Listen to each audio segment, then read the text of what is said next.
साथियों नमस्कार। साथियों, कुछ साथी डॉक्यूमेंट्स के बारे में प्रश्न पूछ रहे थे। आज हम उसके बारे में बात कर लेते हैं कि कौन कौन से महत्वपूर्ण डॉक्यूमेंट्स और अन्य कौन से मार्कशीट्स और जो भी साथियों प्रश्न पूछ रहे थे उनके बारे में बात कर लेते हैं। डॉक्यूमेंट में आप देखिए ऑनलाइन, ये तो साथियों उस समय चाहिए, मतलब वेरिफिकेशन के साइड आपको कौन कौन से चाहिए उसके बारे में बात कर रहे हैं। ऑनलाइन आवेदन की प्रति, घोषणा पत्र व शपथ पत्र उपरोक्त निर्धारित प्रारूप में ये तीनों वहां मिलेंगे। सेकेंडरी समकक्ष की अंक तालिका की प्रमाणित प्रति, सेकेंडरी समकक्ष की, सीनियर सेकेंडरी की समकक्ष अंक तालिका प्रति, स्नातक समकक्ष की अंक तालिका प्रमाणित प्रति, स्नातक उत्तर अंक तालिका प्रमाणित प्रति। साथियों, जो ये मार्कशीट है इसके अतिरिक्त 10th और 12th में आपको एक प्रमाण पत्र भी मिलता होगा। अब वो पहले अलग अलग आता था, अब साथ में आता है, तो इसलिए आपको चिंता की बात नहीं है।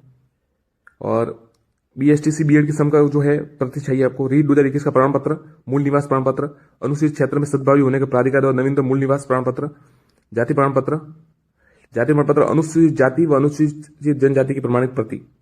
विधवा की स्थिति में ये आपको चाहिए। परित्यक्ता, संतान सभी चाहिए आपको। ये संतान का ये तो आप संबंधी घोषणा पत्र दे सकते हैं। विवाहित होने पर दहेज न लेने का शपथ पत्र, अविवाहित होने पर दहेज न लेने का शपथ पत्र, और विवाहित होने पर भी देना पड़ेगा। पुलिस सत्यापन ये तो बाद में चाहिए साथियों।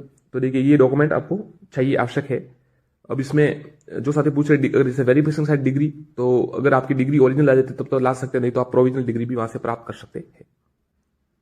और जो भी डॉक्यूमेंट है वो नवीनतम चाहिए, जिनकी उनकी समय सीमा होती है उससे, मतलब उस सीमा का ही चाहिए। अब जैसे अब जो फॉर्म भर रहे हैं अगर, तो आपको